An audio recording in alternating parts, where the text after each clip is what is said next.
ہوشیاری یہ ہے کہ تم ہر صحبت سے بدگمان رہو تاکہ ہر صحبت سے گریز کرو اور اس زمن میں برائی والے صحبت سے بھی بچ جاؤ۔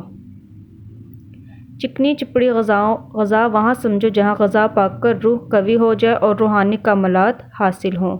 جن لوگوں نے زمین میں گستاخانہ قدم رکھا ان کا حسرتناک اور عبرتناک انجام معلوم کرنے کے لیے ان کی ہڈیاں اور کھوپڑیاں بکھری ہوئی دیکھ لو۔ اے چالاک جانور، تو نے اتنا نہ سوچا کہ کھیتی کے اندر گھات اور شکاری کے بغیر جال کیوں کر ہو سکتا ہے؟ بس اندھا دھند چلا آیا اور پھنس گیا۔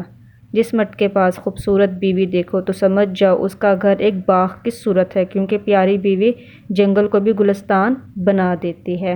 انسان بھی بڑا ہی بے اصولہ ہے کہ گرمیوں کے موسم میں سردیوں کے موسم کی آرزو کرتا ہے اور جب سردی کا موسم آتا ہے تو اس کو بھی ناپسند کرنے لگتا ہے۔ اگر تیری آنکھیں ہیں تو اندھوں کی طرح نہ آ، اور اگر آنکھیں نہیں تو لاٹھی ہاتھ میں رکھ۔ کتے کو جب ایک لقمہ دروازے سے پہنچ جاتا تو اس کے شکریے میں دروازے پر پہرہ داری کے لیے کمر بستہ ہو کر بیٹھ جاتا ہے۔